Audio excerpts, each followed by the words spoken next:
अमित कुमार दोनों ने एक ही साथ लव स्टोरी पिक्चर में अपने जिंदगी का करियर शुरू किया। कुमार गौरव हीरो थे, अमित कुमार उस पिक्चर में गाना गाए थे। आज 25 साल के बाद उन दोनों में ज्यादा पैसा वाला कौन है, कुमार गौरव या अमित कुमार? एक्चुअली हकीकत में जो ज्यादा पैसा वाला है वो है अमित कुमार, क्योंकि एक्टिंग जो कुमार गौरव किए थे वो एक ऐसा प्रोफेशन है, इसमें आप एक बार काम करो तो आपको पैसा एक ही बार मिलता है। सिंगिंग जो अमित कुमार किए थे वो एक ऐसा प्रोफेशन था कि जिसमें आप एक बार गाना गाओ तो उस गाने पर आपको जिंदगी भर कमाई होता है। कुमार गौरव के फादर राजेंद्र कुमार ने सारा जिंदगी एक्टिंग किया था और अमित कुमार के फादर किशोर कुमार ने सारा जिंदगी गाना गाया था।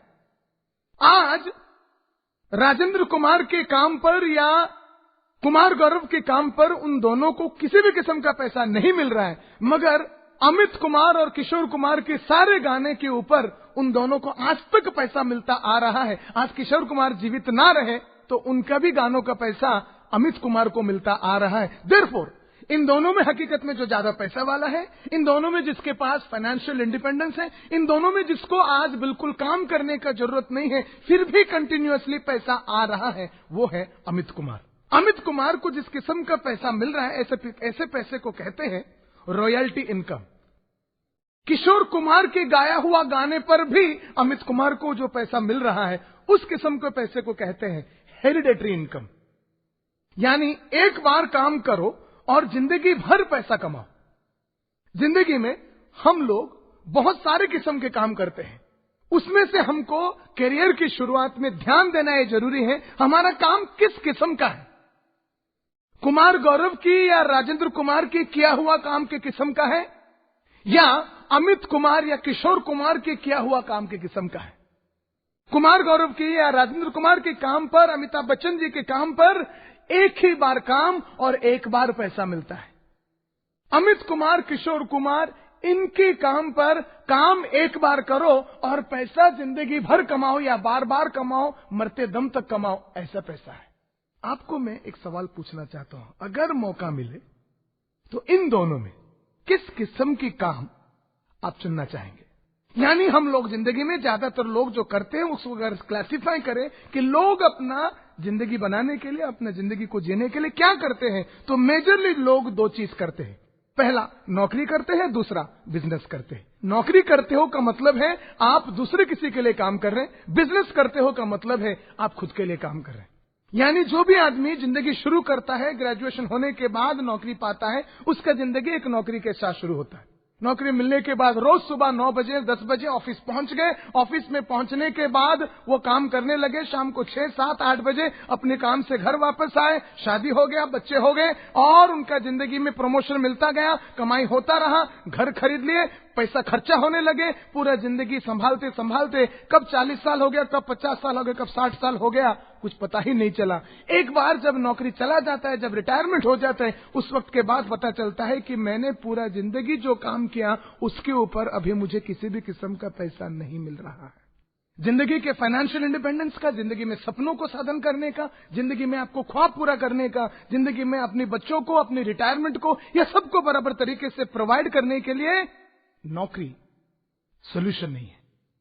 ज्यादातर नौकरी करने वालों की हालात एक मेंढक की हालात की तरह होता है। कभी भी एक एक्सपेरिमेंट करिए, एक मेंढक को एक बहुत बड़ा गर्म पानी वाला बकेट में डाल के देखिए, डालते डालते फटाक मेंढक उड़ी मार लेगा। उसी मेंढक को लेके एक सादा पानी वाला बड़ा सा बकेट में आप डाल के देखिए, मेंढक अंदर जाएगा और धीरे धीरे सेटल हो जाएगा। एक बार सेटल हुआ मेंढक को 2-3 महीना वैसे ही छोड़ दीजिए, पूरी तरह तब तक सेटल हो जाएगा। 2-3 महीने के बाद नीचे से बकेट को धीरे धीरे गर्मी बढ़ाइए। जैसे धीरे धीरे टेम्परेचर बढ़ाएंगे, गर्मी बढ़ाएंगे, पानी गर्म होता जाएगा और मेंढक को पानी के अंदर रहना तकलीफ होना शुरू हो जाएगा, नामुमकिन होना शुरू हो जाएगा। हर तरह से तकलीफें बढ़ते जाएंगे, पेन्स बढ़ते जाएंगे, टॉर्चर्स बढ़ते जाएंगे, मगर ये मेंढक कभी भी बाहर उड़ी नहीं मारेगा। पानी का गर्मी बढ़ता जाएगा, तकलीफें, टॉर्चर्स बढ़ते जाएंगे और हालात बिगड़ता जाएगा, मगर मेंढक उसी के अंदर तड़पता हुआ रहता ही रहेगा। वही सारे तकलीफों को सहता जाएगा तब तक जब तक मर नहीं जाता।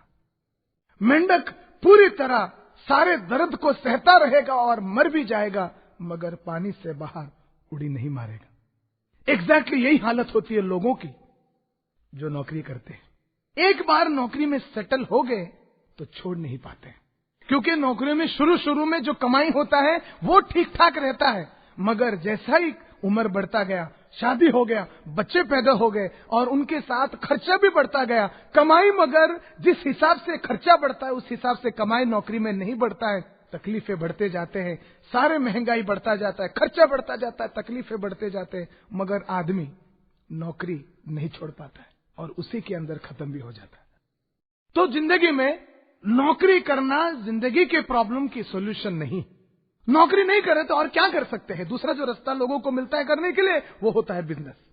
बिजनेस करने वालों की जिंदगी नौकरी करने वालों की जिंदगी से भी बदतर रहता है, क्योंकि नौकरी में आप अगर पूरा महीना काम किया एक पगार डेफिनेटली मिलता है, मगर बिजनेस करने वालों की वो भी इनकम के गारंटी नहीं रहता है। सुबह से रात तक मेहनत करते हैं, कभी कभी 1 महीना 2 महीना 6 महीना घर वापस नहीं आते, 20 बच्चों के साथ नहीं रहते हैं, और इतना काम के बाद इनकम का जब कोई गारंटी नहीं रहता है, कभी कभी कंटिन्यूअसली लॉसेस रहता है और ऊपर से बहुत सारा पैसा भी फंसा हुआ है। मगर सभी बिजनेसमैन लोगों का हालत ऐसा खराब नहीं है। कुछ लोग बिजनेस में कामयाब भी होते हैं, कुछ लोग बिजनेस में बहुत सारा पैसा भी कमाते हैं। आप अगर उन लोगों को देखेंगे जो बिजनेस में सक्सेसफुल हैं, बहुत सारा पैसा कमा रहे हैं, उनकी जिंदगी को गौर से देखेंगे, तक बहुत करीबी से देखेंगे तो इनके पास बहुत सारा पैसा है, मगर बीवी बच्चों के लिए, खुद के लिए, फैमिली के लिए टाइम नहीं है। यानी जिन बिजनेसमैन लोगों के पास पैसा है उनके पास टाइम नहीं रहता है, और अगर बिजनेसमैन के पास टाइम है तो उसका तकलीफ है कि पैसा नहीं रहता है। टाइम है तो पैसा नहीं है, पैसा है तो टाइम नहीं है। ज्यादातर लोगों के पास ना टाइम रहता है ना पैसा रहता है। यानी बिजनेस में भी कोई भी किस्म का सेटल होना या गारंटीड इनकम ऐसा रहता नहीं है। आप अगर देखेंगे 100 में से 97% लोग ऐसे लोग हैं जहां जिनके पास ना टाइम है ना पैसा है, और सिर्फ 3% लोग ऐसे हैं जिनके पास टाइम भी है और पैसा भी है। इस 3% लोगों को कहते हैं जो टॉप 3%, और जो बाकी 97% जिनके पास ना टाइम है ना पैसा है उन लोगों को कहते हैं बॉटम 97%। आज का मेरे प्रेजेंटेशन का मकसद यह है कि आपको बॉटम 97% से लेके टॉप 3% में लाना है, वहां परमानेंटली सेटल करना है। अगर ये हो गया तो हमारे आज की बातचीत कामयाब हो गया। तो आदमी अगर नौकरी भी नहीं करे और बिजनेस भी नहीं कर पाए तो करे क्या? करे क्या से भी इंपॉर्टेंट सवाल है, करे क्यों? क्यों हम लोग कुछ भी करें? क्यों हम लोग नौकरी करें या क्यों हम लोग बिजनेस करें? क्या जरूरत है? यानी मैं आपसे पूछना चाहता हूं कि आपकी जिंदगी का पर्पस क्या है? क्या आपकी जिंदगी का लक्ष्य है? मरने से पहले आप क्या हासिल करना चाहते हैं? आपका गोल क्या है? आपका ड्रीम्स क्या है? कि आपका ड्रीम कार कौन सा है?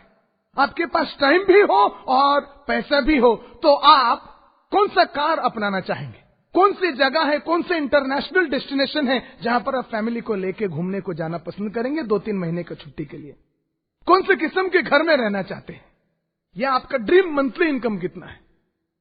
रिटायरमेंट के बाद हर महीना आपको कितना पैसा आता रहेगा? यानी मैं आपको स्पेसिफिकली 5 सवाल पूछ रहा हूं। सवाल नंबर 1, आपका ड्रीम कार कौन सा है? नंबर 2, आपका ड्रीम इंटरनेशनल हॉलिडे डेस्टिनेशन कौन सा है? नंबर 3, आपका ड्रीम मंथली इनकम क्या है? नंबर 4, आपका ड्रीम मंथली रिटायरमेंट पेंशन कितना है? एंड लास्ट एंड फाइनल में पूछना चाहता हूं, आपका ड्रीम होम कौन से किस्म का है? वो किधर है? या कितना बड़ा सपनों के महल में आप रहना चाहते हैं? क्योंकि कहीं ना कहीं यही सच्चाई है कि आपके पास ये सब इसलिए नहीं है क्योंकि आप ये सब चाहते नहीं है। यानी मैं आपको यह कहना चाहता हूं, साबित करना चाहता हूं कि आप जो चाहेंगे, जो फैसला करेंगे कि मुझे जिंदगी में ये चाहिए, वो सबके सब आपको मिल जाएगा। कहते हैं find purpose, the means will follow. आप अगर चाहेंगे, आप अगर बता देंगे कि मुझे ये चाहिए तो रास्ता अपने आप बन जाएगा। ज्यादातर लोग जिंदगी में अपने ख्वाबों को सच नहीं कर पाते हैं इसलिए क्योंकि उनके पास ख्वाब ही नहीं रहते। अगर आपके पास ख्वाब हो तो सब कुछ मुमकिन है। इसका एक बहुत ही जबरदस्त उदाहरण है जापान। 1939 से लेकर 1945 तक सेकेंड वर्ल्ड वॉर हुआ था, और सेकेंड वर्ल्ड वॉर में जिस देश को सबसे ज्यादा नुकसान हुआ था वो था जापान। आधा पॉपुलेशन जापान का सेकेंड वर्ल्ड वॉर में मारा गया, बाकी जो आधे बचे थे दे वर फिजिकली हैंडिकैप्ड, जिंदगी में कभी भी इनको काम नहीं कर सकते थे, ऐसा हालात था। इस देश के 2 मेजर सिटीज हिरोशिमा और नागासाकी न्यूक्लियर ब्लास्ट में ध्वस्त हो गए, पूरी तरह डूब गए, बर्बाद हो गए। काम करने के लायक नौजवान नाम का कोई बचा ही नहीं। सारे दूसरे देश के लोग जापान को सेकेंड वर्ल्ड वॉर के बाद देख के बोल रहे थे कि जापान खत्म हो गया, बर्बाद हो गया, डूब गया, 250 साल तक खड़ा नहीं हो सकता। मगर जापानीज लोग ये बात मानने के लिए तैयार नहीं थे। उन लोगों का कुछ ख्वाब थे, वो कुछ तय कर चुके थे। वो चाहते थे कि वो दुनिया में नंबर 1 बन जाए। 1950 में जो बाकी कुछ जापानीज लोग थे, सबके सब एकजुट हुए 1950 में और एक नया चैलेंज लिया कि अगले 10 साल में कुछ भी हो जाए, वो लोग जापान को टेक्सटाइल प्रोडक्शन में यानी कपड़ा बनाने में दुनिया में नंबर 1 बन के दिखाएंगे। और 10 ही साल के अंदर वो लोगों ने नामुमकिन को मुमकिन करके दिखाया। 1960 तक जापान दुनिया के सारे देशों में टेक्सटाइल प्रोडक्शन में नंबर 1 बन गया था। 1960 को जापानीज लोगों ने नया चुनौती लिया कि अगले 10 साल में हम लोग 1970 तक आयरन एंड स्टील प्रोडक्शन में दुनिया में नंबर 1 बन के दिखाएंगे। आयरन एंड स्टील प्रोडक्शन में दुनिया में नंबर 1 बनने के लिए आपके कंट्री में आयरन ओर होना चाहिए, स्टील प्लांट होना चाहिए, कोल होना चाहिए, मैन पावर होना चाहिए, इलेक्ट्रिसिटी होना चाहिए। और सेकेंड वर्ल्ड वॉर के बाद 1960 तक जापानीज लोगों के पास इनमें से कुछ भी नहीं था। यानी हजारों माइल से इंडिया जैसे देश से आयरन ओर को इंपोर्ट करो, ऑस्ट्रेलिया जैसे कंट्री से कोल को इंपोर्ट करो, यूरोप से वो आयरन स्टील प्लांट्स को इंपोर्ट करो, वो सबके सबको इलेक्ट्रिसिटी बनाओ और स्टील मैन्युफैक्चर करो, सस्ते भाव में बेचो, तब जाके शायद हो सकता है कि टॉप 10 में आपका नाम हो। यानी आयरन एंड स्टील प्रोडक्शन में नंबर 1 बनना जापानीज के लिए एब्सोल्युटली नामुमकिन था। मगर 1970 तक आयरन एंड स्टील प्रोडक्शन में दुनिया में नंबर 1 बन के दिखाए। 1970 को ये लोगों ने कहा कि अगले 10 साल में हम लोग ऑटोमोबाइल प्रोडक्शन में दुनिया में नंबर 1 बन के दिखाएंगे। 1980 तक जापानीज लोग ऑटोमोबाइल प्रोडक्शन में भी वर्ल्ड का नंबर 1 बन गए। 1980 में ये लोगों ने कहा अगले 10 साल में हम लोग इलेक्ट्रॉनिक्स एंड कंप्यूटर्स में दुनिया में नंबर 1 बन के दिखाएंगे। बाय 1990 दे वर। आज अगर देखेंगे तो दुनिया के जो टॉप 10 बैंक है उसमें से 7 जापानीज है, टॉप 10 कॉर्पोरेशंस जो है उसमें से 7 जापानीज है। इंडिया में जो कार हम चलाते हैं उसमें से 90% जापानीज है। Maruti, Honda city, Mitsubishi, Nissan, Toyota, कोई भी कार देखिए ये सब जापानीज मॉडल्स है। 99% बाइक्स जो हम लोग इंडिया में चलाते हैं वो सब जापानीज है। Yamaha, Hero Honda, Kawasaki Bajaj, इन सुजुकी, काइनेटिक होंडा, ये सब के सब बाइक्स वो सब जापानीज है। रिस्ट वॉच अभी जो पहने हैं वो जापानीज है। Computers, chips, TVs, music systems, LCD projectors, जो भी टेक्नोलॉजी ओरिएंटेड चीज आज आप आपके घर में, आपके आसपास में जहां कहीं देखते हैं वो सब के सब जापानीज है। हर चीज जिस चीज में जापानीज लोगों ने कदम रखा वो सब में वो नंबर 1 बन गए और सारा दुनिया देखता ही रह गया। आज इंडिया का पॉपुलेशन 110 करोड़ और जापान का पॉपुलेशन सिर्फ 12 करोड़। वो 12 करोड़ लोग दुनिया में हर चीज में नंबर 1 और हम लोग 110 करोड़ होने के बावजूद किसी भी चीज में नंबर 1 नहीं है। वो क्यों? किस लिए? क्योंकि जापानीज लोगों ने हमेशा चाहा कि वो नंबर 1 बने, हमने वही शायद नहीं चाहा। तो आज हमारा वक्त आ गया दोस्तों, ये कैसेट सुनते सुनते मैं आपको चुनौती देना चाहता हूं कि चाहने का वक्त आ गया, कुछ सोचने का वक्त आ गया, कुछ ड्रीम करने का वक्त आ गया। जिसके पास गोल है उसके पास सब कुछ मुमकिन होता है। हमारे पास शायद उसी चीज की कमी है। तो मैं आपको कहता हूं वो 5 चीज को एक बार वापस याद दिलाइए। आपका ड्रीम कार कौन सा है? आपका ड्रीम इंटरनेशनल हॉलिडे डेस्टिनेशन कौन सा है? आपका ड्रीम हाउस कौन सा है? आपका ड्रीम मंथली इनकम कितना है? आपका ड्रीम मंथली पेंशन कितना है? ये 500 अगर आपने सोच लिया तो मेरा वादा है ये कैसेट खत्म होने से पहले 500 को हासिल करने का रास्ता आपको मिल जाएगा। हम लोग जिंदगी भर जिस किस्म के काम करते हैं उसमें एक बार काम और एक बार पैसा रहता है। यानी हम लोगों को जिंदगी में ऐसे काम चुनने से शायद सारे जिंदगी के सारे फाइनेंशियल प्रॉब्लम्स और सारे सपने सच हो जाएंगे, जिसमें एक बार काम हो और बार बार पैसा हो। ऐसे काम में इस किस्म की इनकम को कहते हैं रेसिडुअल इनकम या रॉयल्टी इनकम या hereditary income. Residual income, royalty income या हेरिडिटरी इनकम हर किस्म के काम में नहीं मिलता है, हर प्रोफेशन में नहीं मिलता है, हर नौकरी में नहीं मिलता है। बहुत कम कुछ ऐसे जगह है जहां पर यह मिलता है। खास करके ये सिर्फ 4 किस्म की प्रोफेशन पर, 4 रकम के काम पर इस किस्म के पैसा मिलता है। यानी आप अगर इनमें से ये 4 में से किसी एक किस्म के काम कर पाए तो आपको जिंदगी भर आपके पीछे पैसा पड़ा रहेगा। यानी एक बार काम पर जिंदगी भर पैसा मिलता रहेगा। इनमें से पहला है सिंगर्स यानी गायक। किशोर कुमार है, अमित कुमार है, कुमार सानू है, लता मंगेशकर, आशा भोसले, ऐसे जो गायक होते हैं, ये लोग जब जब गाना गाते हैं इनका कैसेट जिंदगी भर बिकते हैं, और जब जब इनका कैसेट सीडी बिकते हैं उनको उसके ऊपर पैसा मिलता रहता है। यानी सिंगर्स को रेसिडुअल इनकम मिलता है। यानी आप और मैं अगर रेसिडुअल इनकम पाना चाहेंगे तो सबसे पहले हमको सिंगर्स बनना पड़ेगा। अगर हम सिंगर नहीं बन सकते तो दूसरा रास्ता है ऑथर्स बनना, यानी लेखक बनना, जो कि सिडनी शेल्डन है या जिग जिगलर है या टॉम पीटर्स है या टॉम हॉपकिंस है, ऐसे जो बड़े बड़े लेखक होते हैं, इरविंग वैलेस वगैरह, इनके किताबों पर भी जब इनके किताबें बिकते हैं तब इनको residual income, royalty income, hereditary income मिलता रहता है। यानी अगर गाना नहीं गा सकते तो हमको लेखक बनना पड़ेगा, और हमारा किताब अगर सक्सेसफुल हुआ और वो अगर जिंदगी भर बिका तो हमको पैसा मिलेगा। जो तीसरा रास्ता है वो है साइंटिस्ट बनने का, यानी कोई एक नए किस्म का साइंटिफिक इनोवेशन करने का या मेडिसिन का खोज करने का, जिससे HIV वायरस का मतलब जिन जो लोगों को वो बीमारी है वो ट्रीटमेंट पा सकते हैं। ऐसे अगर खास करके जबरदस्त इनोवेशन करें या कोई मेडिसिन खोज करें तो भी हम लोगों को ऐसा रेसिडुअल कम रॉयल्टी हेरिडिटरी इनकम मिल सकता है।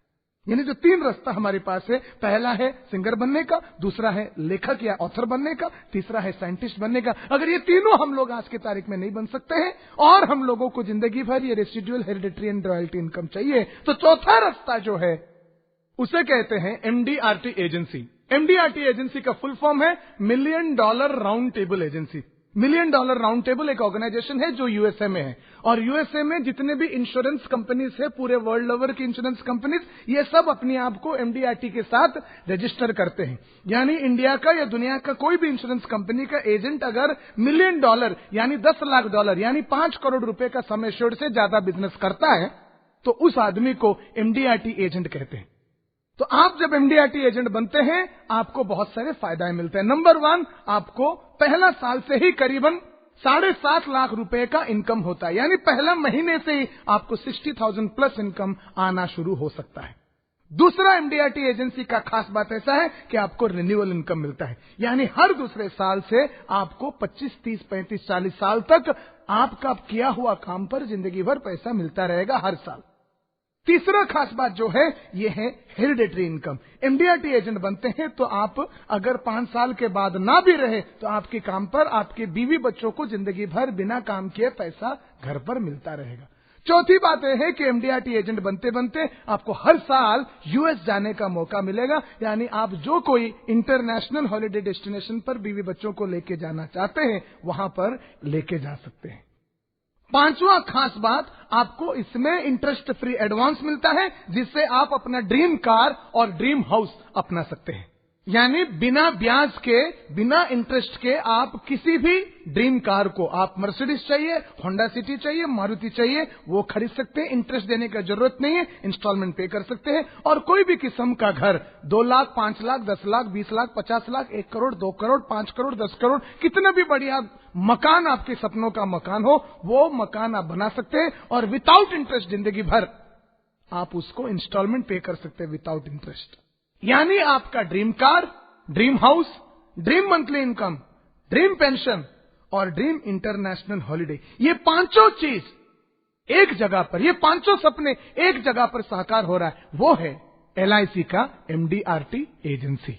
आपने सुना होगा LIC एजेंसी, अब मैं जो कह रहा हूं वो है MDRT एजेंसी। अब इन दोनों में क्या फर्क है? वही फर्क है जो एक हवलदार और DSP में होता है, पुलिस में। वही फर्क है जो नेवी में एक सेलर में और एक कैप्टन में होता है। वही फर्क है जो एक आर्मी का जवान में और आर्मी का मेजर में जो फर्क होता है। वही फर्क है एक LIC एजेंट में और MDRT एजेंट में। MDRT agent minimum 7.5 lakh plus income करता है, LIC एजेंट 2, 5, 10 हजार करता है। MDRT एजेंट गारंटीड US जाने का लाइसेंस हासिल करता है, LIC एजेंट अपने ब्रांड से बाहर जाने का ऐसा कोई गारंटी होता नहीं है। अब सवाल यह उठता है कि आप MDRT एजेंट कैसे बन सकते हैं या ये एजेंसी कैसे पा सकते हैं? इस चीज को पाने के लिए, MDRT एजेंट बनने के लिए आपको जो पहला कदम उठाना पड़ेगा वो ये है कि इस कैसेट के कवर पर जिनका नाम लिखा है उस आदमी को उस टेलीफोन नंबर पर फोन करना पड़ेगा और उनके साथ अपॉइंटमेंट फिक्स करना पड़ेगा। जिनका नाम वहां पर कैसेट पे लिखा है वो LIC ऑफ इंडिया में एक डेवलपमेंट ऑफिसर है। उनके साथ अपॉइंटमेंट फिक्स करने पर वो आपको मार्गदर्शन करेंगे, वो आपको बताएंगे कि किस तरह आप MDRT एजेंसी का फॉर्मेलिटी पूरा कर सकते हैं। सबसे पहले आपको MDRT एजेंसी पाने के लिए IRDA एग्जाम पास करना पड़ेगा, उसके बाद LIC एजेंसी वाला फॉर्मेलिटीज कंप्लीट करना पड़ेगा, उसके बाद डेली मिनिमम 5 नए लोगों के साथ मिलकर बात करते करते 555 फॉर्मूला इंप्लीमेंट करना पड़ेगा, जिसका मतलब है 5 अपॉइंटमेंट, 5 मीटिंग, 5 फॉलोअप डेली करके लोगों को इंश्योरेंस के बारे में समझा के, उनको पटा के, उनका पॉलिसी लाके हर महीना मिनिमम आप 1 करोड़ रुपए तक का बिजनेस लाके आप MDRT एजेंट बन सकते हैं। आपके जो डेवलपमेंट ऑफिसर है, जिनका नाम इस कार्ड के ऊपर लिखा है, इस कैसेट के ऊपर लिखा है, वो इंडिया में जो 20,000 डेवलपमेंट ऑफिसर है, उनमें से बहुत कम लोग ऐसे हैं जिनके पास ये MDRT एजेंसी देने का लाइसेंस है। अब यही एक डेवलपमेंट ऑफिसर है जिनके पास जाने पर आपको MDRT एजेंसी का लाइसेंस मिलेगा, यानी यही एक डेवलपमेंट ऑफिसर है जो आपको MDRT के लेवल तक पहुंचा सकते हैं। तो सिर्फ इनको ही जाके मिलिए और ये जो कहते हैं वो फॉर्मूला के हिसाब से वो जैसा इंस्ट्रक्शन देते हैं वैसा आप काम करते जाएंगे तो आपका MDRT एजेंट बनने का सपना पूरा होगा। तो आप इस वक्त तुरंत फोन उठाइए और ये डेवलपमेंट ऑफिसर के साथ अपॉइंटमेंट फिक्स करिए और वो जैसा आपको मार्गदर्शन करते हैं, जो गाइडेंस देते हैं, जो डायरेक्शन देते हैं, उसके हिसाब से आप फॉलो करिए।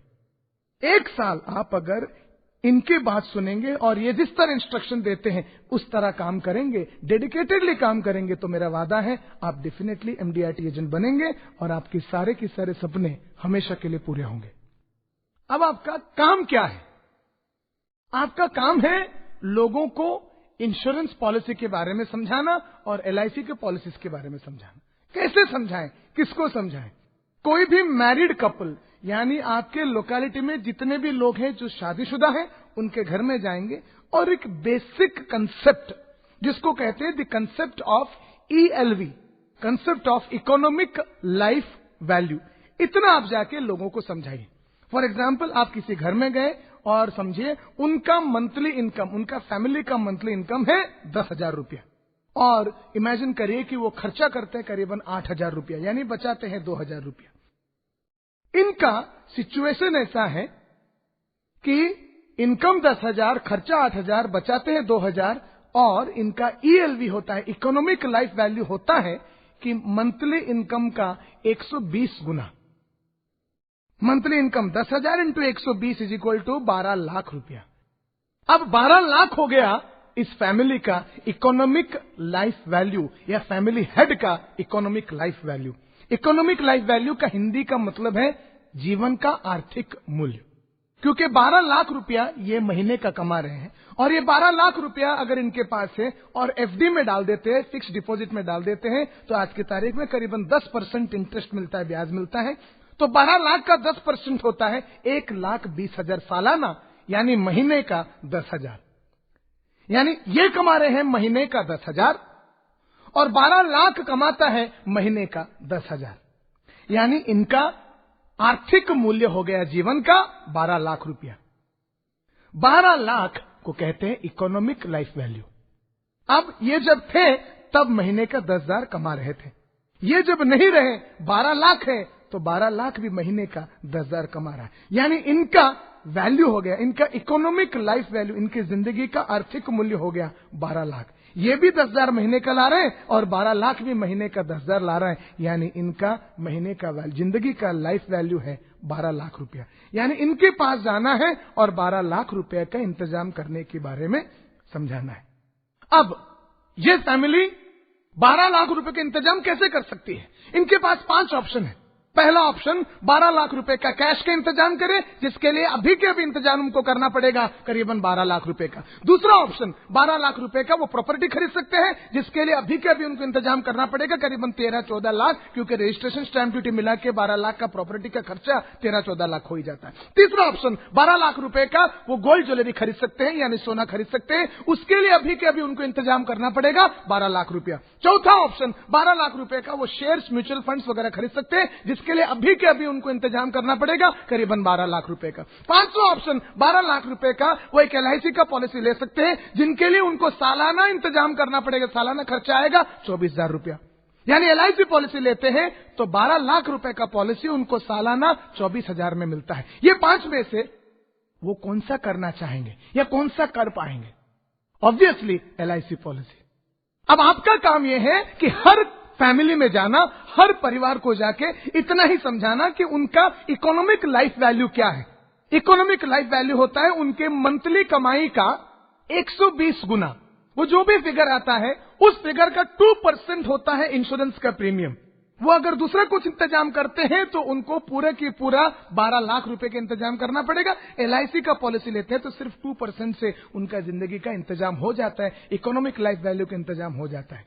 अब दूसरा एक तरीका देखेंगे, अगर सालाना वो 24,000 रुपया भर रहे हैं तो 30 साल में कितना भरेंगे? एक साल का 24,000 यानी 10 साल का 2,40,000, 20 साल का 4,80,000, 30 साल का 7,20,000। ये 30 साल के पीरियड में वो अगर कभी भी गुजर जाते हैं तो उनके फैमिली को मिलता है 12 लाख। अगर 30 साल में वो नहीं गुजरते हैं तो 30 साल में उन्होंने कुल मिला के भरा 7,20,000 और उनके फैमिली को मिलता है 12 लाख रुपया। यानी कैसे भी हो इस फैमिली को पॉलिसी लेने के वजह से फायदा ही होगा। गुजर गए तो भी फैमिली को फायदा हुआ, अगर नहीं गुजरे तो पूरा 12 लाख वापस मिल रहा है, इसीलिए फायदा होगा। यानी LIC का पॉलिसी लेके उस फैमिली को फायदा ही होता है। आपका काम है हर फैमिली को जाके इतना समझाना। हर दिन आपने अगर एक फैमिली को इतना समझा दिया तो आप लाते हैं 24,000 रुपया प्रीमियम। सालाना जो भरना पड़ता है उसको प्रीमियम कहते हैं। ये 24,000 रुपया अगर आप LIC में भरते हैं तो इसके ऊपर आपको कमीशन मिलता है करीबन 8,000 रुपए तक का। यानी हर 24,000 में दिन का 8,000 कमाई आपको हो गया। दिन का 8,000 यानी महीने का आपका कमाई हो जाता है करीबन 2 लाख रुपया। ये मैं ऑर्डिनरी मिनिमम लेवल की बात कर रहा हूं। महीने का अगर 2 लाख हो गया तो साल का 24 लाख रुपए का आपका इनकम हो सकता है। यह है मिनिमम पोटेंशियल। इमेजिन करिए अगर आप दिन का 2 पॉलिसी लाए तो कितना इनकम होगा, या दिन का अगर 4 पॉलिसी लाए तो आपका इनकम कहां पर पहुंच सकता है। इसके सिवा अगला 30 साल वो कस्टमर जो पैसा भरते रहेंगे उसके ऊपर आपको 5% रिन्यूअल मिलता रहेगा। यानी 24,000 का 5% इज इक्वल टू करीबन 1,200 रुपया। 1,200 रुपया हर दिन, यानी महीने का करीबन आपको 30,000 रुपए का आपका इनकम होता रहेगा। 30,000 रुपए का इनकम जिंदगी भर आप काम करो या ना करो, हर बार पॉलिसी पाने पर। अगर ऐसा आपने 5 साल कंटिन्यू किया तो आपको जिंदगी भर हर महीना 1.5 लाख इनकम कंफर्म हो जाएगा। इसी को कहते हैं MDRT एजेंसी। और यही एजेंसी आपको लेने के लिए मैं राजेश टैगोर रिकमेंड करता हूं।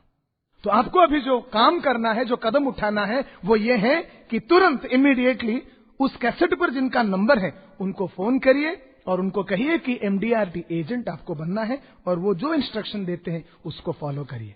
और करेंगे तो आपके सारे सपने जरूर पूरा होगा, ये मेरा विश्वास है। इसी के साथ मैं आपको धन्यवाद देता हूं। Thank you very much and wish you success.